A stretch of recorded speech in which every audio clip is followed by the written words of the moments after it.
નમસ્કાર, આપ જોઈ રહ્યા છો સ્પાર્ક ટુડે ન્યૂઝ।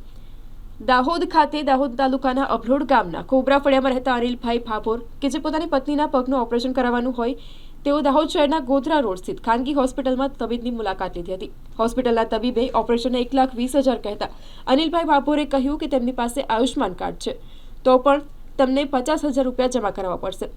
ત્યારે આયુષ્માન કાર્ડમાંથી જે તે સમયે સરકાર આપશે ત્યારે તેમના દ્વારા કાપી લેવામાં આવશે તેવું જણાવવામાં આવ્યું હતું।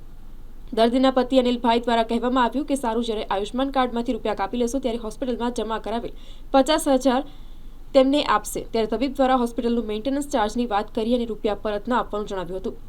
ત્યારે દર્દીના પતિ સહિત પરિવારજનોએ ભારતીય ટ્રાઇબલ પાર્ટીના ગુજરાત પ્રદેશ પ્રમુખ દેવેન્દ્રભાઈ મેળાનો સંપર્ક કર્યો હતો। દેવેન્દ્રભાઈ મેળા અને તેમના તમામ કાર્યકર્તાઓ હોસ્પિટલ ખાતે પહોંચ્યા હતા। તબીબની મુલાકાત લઈ સાચી હકીકત જાણી અને ભારતીય ટ્રાઇબલ પાર્ટીના ગુજરાત પ્રદેશ પ્રમુખ દેવેન્દ્રભાઈ મેળાએ આક્ષેપોની સાથે પત્રકારોને પ્રતિક્રિયા આપી હતી। જોહાર જય આદિવાસી। આજ રોજ જૈનબ હોસ્પિટલ ખાતે જે અબલોડ ગામના અનિલભાઈ ભાભોર એમનો મારા પર ફોન આવ્યો અને મને જણાવવામાં આવ્યું કે અહીંયા જૈનબ હોસ્પિટલ ખાતે અમે આવ્યા અને એમણે પૂછ્યું કે ભાઈ મારી વાઈફનું ઓપરેશન કરાવવાનું છે। તો ડૉક્ટર સાહેબને જ્યારે મળવા ગયા ત્યારે કીધું મળવા માટે એમને 300 રૂપિયા ખાલી મળવાની ફી લીધી। ત્યારે પેશન્ટ પણ એમની વાઈફ પણ ત્યાં એમને જોડે નહોતી, ત્યારે 300 રૂપિયા ફી લીધી। એના પછી એમ મળ્યા તો મને ડૉક્ટર સાહેબે એવો જવાબ આપ્યો કે ભાઈ તમે ઓપરેશન કરી દઈશું પણ 50,000 રૂપિયા પહેલાં આપવામાં આવશે તો અમે ઓપરેશન કરીશું અને જે બાકીનું જે આયુષ્માન કાર્ડ છે એમાંથી અમે કાપીશું।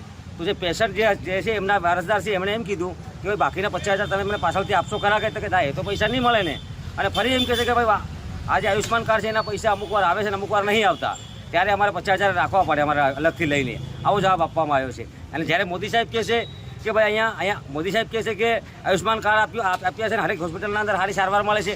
આજે હરેક ડૉક્ટરો આવી રીતે જે અમારા આદિવાસી ગરીબ વર્ગના લોકોને વારંવાર હેરાનગતિ કરવી પડે છે, ત્યારે આ દુઃખની વાત છે। એટલે અમે આજે આવ્યા છીએ અને આ ડૉક્ટર પર અને જે તે છે કાયદેસરની કાર્યવાહી થવી જોઈએ। અબલોડ ગામથી આવેલા દવાખાનામાં એક્સરો મતલબ મારી મિસિસને ઓપરેશન કરવાનું હતું। શેનું ઓપરેશન કરવાનું? 7 લાખ અહીંયા બોલ્ટનું।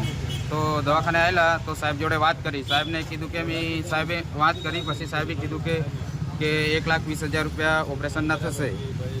પહેલાં તો વાત થઈ કે સાહેબને મેં બધી પૂછ્યું સાહેબ આ ઓપરેશન થઈ જશે કે નહીં થશે, કે સાહેબે કીધું કે હા થઈ જશે।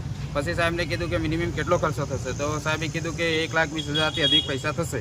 તો મારા કાકા હતી હંગાતે આવેલા, તો મારા કાકાએ કીધું કે સાહેબ કંઈ અન્ય કાર્ડ વગેરે ચાલે કે, તો કે સાહેબ કીધું કે આયુષ્માન કાર્ડ ચાલે છે। તો મારે કાકાએ કીધું કે આયુષ્માન કાર્ડ ચાલે સાહેબ, આયુષ્માન કાર્ડથી કરી આપો। તો સાહેબ ડૉક્ટર સાહેબ કહે છે કે ગવર્મેન્ટ લાંબા સમય સુધી પેમેન્ટ નથી કરતું અને આવી રીતે પ્રોબ્લેમ આવે એટલે અમે 50,000 રૂપિયા તમે આપતા હોય તો અમે ઓપરેશન કરી આપશું। બરાબર? આપનું નામ? મારું નામ ભાભોર અનિલકુમાર શાંતિલાલ।